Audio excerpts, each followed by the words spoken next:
Viral Rap Daily. What's up, family? The moment we've all been waiting for is finally here. The Diddy trial has officially begun. Diddy is now set to face a jury of his peers.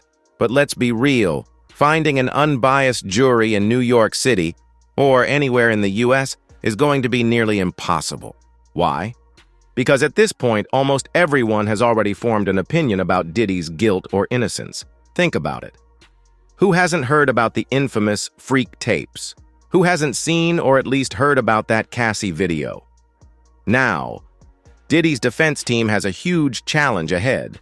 They're going to have to convince the jury that the man seen on those disturbing tapes, hitting a woman, lashing out violently, isn't the man sitting in that courtroom.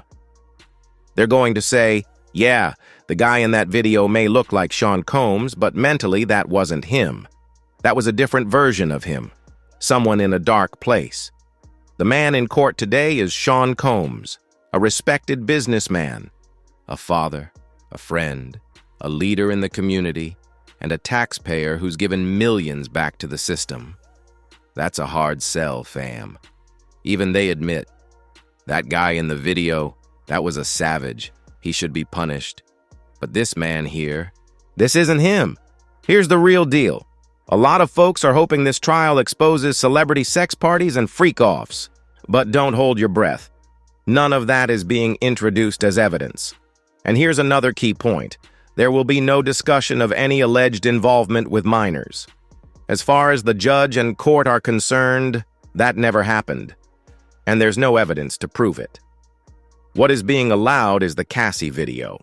That video is going to play a critical role in shaping how the jury sees Diddy, not because he's facing criminal charges for what's shown in it, but because it speaks to his character. The judge has allowed it to show that he has a potential for violence. This trial is going to be wild, unpredictable, almost like watching the Houston Rockets play. One minute it looks like Diddy's done, like it's over, and the next, boom, here comes the comeback. Early on, it's going to seem like the prosecution has him cornered, like Diddy is finished. But then, like we've seen in so many cases, the prosecution might fumble the ball. It happens a lot more than people realize. Even though the prosecution has serious resources and backing, including the full weight of the US government, they still make mistakes. The burden at the end of the day is on them. They've got to prove their case beyond a reasonable doubt, and if they slip even once, that could be Diddy's chance to walk free. Let's talk about it, fam. We're dealing with one of the biggest and most powerful countries in the world, the United States of America. They've got the money, they've got the resources, and most importantly, they've got the benefit of the doubt. So what happens if the prosecution hits a snag during this trial? No problem. They'll spin it, clean it up, and tell the jury, ladies and gentlemen, we're here to protect you. That's the thing about the prosecution. People assume they're on the side of justice. They represent the people. That's why this trial is labeled the United States of America versus Sean Diddy Combs. Let that sink in. Imagine your name on official documents right under the United States of America. That's over 300 million people versus you. Man, just seeing that would knock the wind out of most folks. Now let me be clear, I actually believe Diddy is going to beat this case. And when I say beat the case, I don't mean he's innocent. I personally believe he's guilty of some serious stuff, especially after watching that Cassie video. That video was disturbing. It was hard to watch. And I do believe he deserves punishment, not just financially, not just settlements, real accountability. Because what was shown in that video, that ain't right. That can't slide.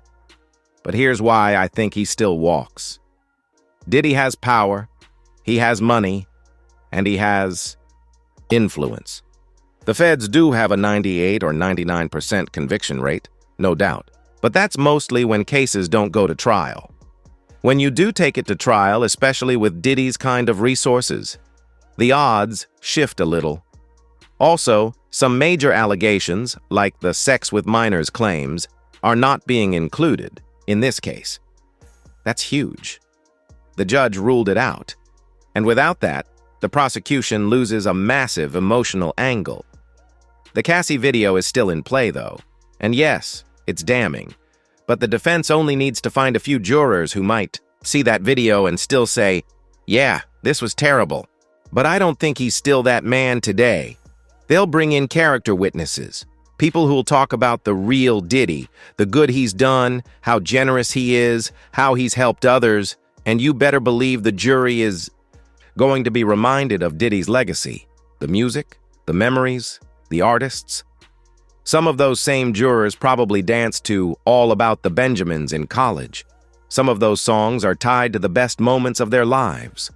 That nostalgia is powerful, whether we like it or not, and don't underestimate the impact of that.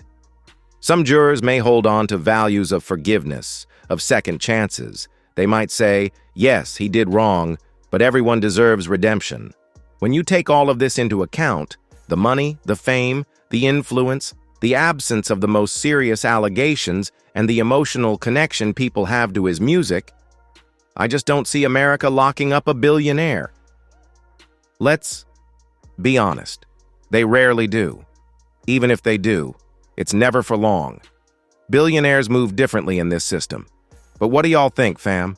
Drop a comment. I want to hear from you.